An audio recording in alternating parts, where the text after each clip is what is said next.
ಇತ್ತೀಚೆಗೆ ಜನರು high BP ಹಾಗೂ ಲೋ ಬಿಪಿ ಅಂತ ಸಮಸ್ಯೆಗಳಿಗೆ ತುತ್ತಾಗ್ತಿದ್ದಾರೆ. ಒಮ್ಮೆ ರಕ್ತದೊತ್ತಡದ ಸಮಸ್ಯೆಗೆ ಒಳಗಾದ್ರೆ ಅದನ್ನ ವಾಸಿ ಮಾಡಲಾಗದು. ಅದನ್ನ ಹಂತ ಹಂತವಾಗಿ ನಿಯಂತ್ರಣ ಮಾಡಬಹುದು.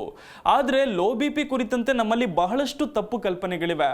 ಹಾಗಾದ್ರೆ ಈ ಲೋ ಬಿಪಿ ಉಂಟಾಗೋದು ಯಾಕೆ? ಇದರ ಲಕ್ಷಣ ಏನು? ನಮಗೆ ಲೋ ಬಿಪಿ ಇದೆ ಅಂತ ತಿಳಿಯೋದಾದ್ರೂ ಹೇಗೆ? ಈ ಎಲ್ಲದರ ಮಾಹಿತಿ ಇಲ್ಲಿದೆ.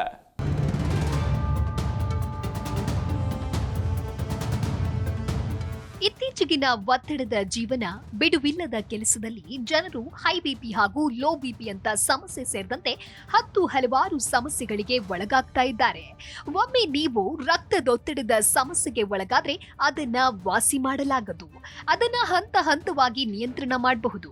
ಆದ್ರೆ ನಾವು ಹೈ ಬಿಪಿ ಹಾಗೂ ಲೋ ಬಿಪಿ ಒಳಗಾಗ್ತಾ ಇದ್ರು ನಮಗೆ ಅದರ ಎರಡರ ನಡುವಿನ ವ್ಯತ್ಯಾಸ ಗುರುತಿಸುವಲ್ಲಿ ವಿಫಲರಾಗ್ತಾ ಇದ್ದೇವೆ. ನಮಗೆ ಈ ಎರಡರ ನಡುವಿನ ವ್ಯತ್ಯಾಸ ಹಾಗೂ ಲಕ್ಷಣಗಳು ತಿಳಿಯೋದು ಬಹಳ ಕಷ್ಟವಾಗ್ತಾ ಇದೆ. ಅದರಲ್ಲೂ ಲೋ ಬಿಪಿ ಕುರಿತಂತೆ ನಮ್ಮಲ್ಲಿ ಬಹಳಷ್ಟು ತಪ್ಪು ಕಲ್ಪನೆಗಳು ಹಾಗೂ ಅರಿವಿನ ಕೊರತೆ ಇದೆ. ಹಾಗಾದ್ರೆ ಈ ಲೋ ಬಿಪಿ ಉಂಟಾಗೋದು ಯಾಕೆ? ಇದರ ಲಕ್ಷಣವೇನು? ನಮಗೆ ಲೋ ಬಿಪಿ ಇರೋದು ತಿಳಿಯೋದಾದ್ರೂ ಹೇಗೆ? ಏನಿದರ ಪರಿಣಾಮ ಎಂಬ ಎಲ್ಲ ಮಾಹಿತಿಯನ್ನ ನಾವಿಂದು ತಿಳಿದುಕೊಳ್ಳುವ ಪ್ರಯತ್ನ ಮಾಡೋಣ.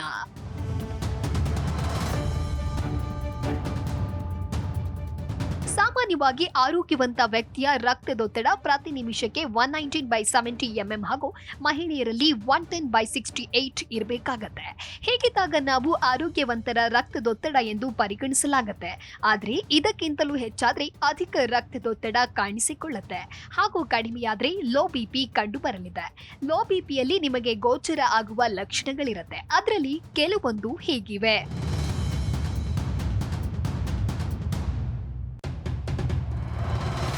ಮೂರ್ಛೆ. ಲೋ ಬಿಪಿಯ ಪ್ರಮುಖ ಲಕ್ಷಣ ಅಂದ್ರೆ ಮೂರ್ಛೆ ಹೋಗೋದು. ಮೆದುಳಿಗೆ ರಕ್ತ ಪರಿಚಲನೆ ಕಡಿಮೆಯಾದಾಗ ಈ ಸಮಸ್ಯೆ ಎದುರಾಗತ್ತೆ. ಆದ್ರೆ ಯಾವಾಗಲೂ ಮೂರ್ಛೆ ಹೋಗೋದು ಲೋ ಬಿಪಿಯ ಲಕ್ಷಣ ಆಗಿರದೇ ಇರಬಹುದು. ಆದ್ರೆ ಮೂರ್ಛೆ ಹೋಗುವ ಮುನ್ನ ಬೆವರೋದು, ಉಸಿರಾಡಲು ಸಮಸ್ಯೆಯಾಗುವ ಲಕ್ಷಣ ಕಂಡು ಬರಬಹುದು. ಉಸಿರಾಟದ ಸಮಸ್ಯೆ. ಹೈಪರ್ ಟೆನ್ಷನ್ ಉಸಿರಾಟದ ವ್ಯವಸ್ಥೆಯ ಮೇಲೆ ಪರಿಣಾಮ ಬೀರುತ್ತೆ. ದೇಹದಲ್ಲಿನ ಬಿಪಿಯನ್ನ ಸರಿದೂಗಿಸಲು, ಆಮ್ಲಜನಕದ ಪೂರೈಕೆಯನ್ನ ಸುಧಾರಿಸಲು ಉಸಿರಾಟದ ಪ್ರಮಾಣವನ್ನ ಹೆಚ್ಚಿಸುತ್ತದೆ. ಹೀಗಾಗಿ ನೀವು ಉಸಿರಾಟದ ಸಮಸ್ಯೆಗೆ ಒಳಗಾಗಬಹುದು. ಆಯಾಸ. ಲೋ ಬಿಪಿ ಇರುವವರಿಗೆ ಯಾವಾಗಲೂ ಆಯಾಸವಾಗುವ ಅನುಭವವಾಗುತ್ತೆ. ಇದು ಸಹ ರಕ್ತ ಪರಿಚಲನೆಯ ಪರಿಣಾಮದಿಂದ ಸಂಭವಿಸುತ್ತದೆ. ನಡೆದಾಡಲು ಆಗದೇ ಇರೋದು, ಬಹುಬೇಗ ಸುಸ್ತು ಕಾಣಿಸಿಕೊಳ್ಳೋದು ಕಂಡುಬರುತ್ತದೆ. ತಲೆ ತಿರುಗುವುದು. ಲೋ ಬಿಪಿ ಇರುವವರು ಹೆಚ್ಚು ಹೊತ್ತು ಕೆಲಸ ಮಾಡಿದಾಗ, ಓಡಾಡುವಾಗ ಅವರಿಗೆ ತಲೆ ಸುತ್ತು ಬರೋದು, ಏಕಾಏಕಿ ಕುಸಿದು ಬೀಳುವಂತೆ ಆಗೋದು, ಸುಸ್ತು ಸಹ ಕಾಣಿಸಿಕೊಳ್ಳೋದು ಕಂಡುಬರುತ್ತೆ. ತಲೆ ತಿರುಗುವುದು.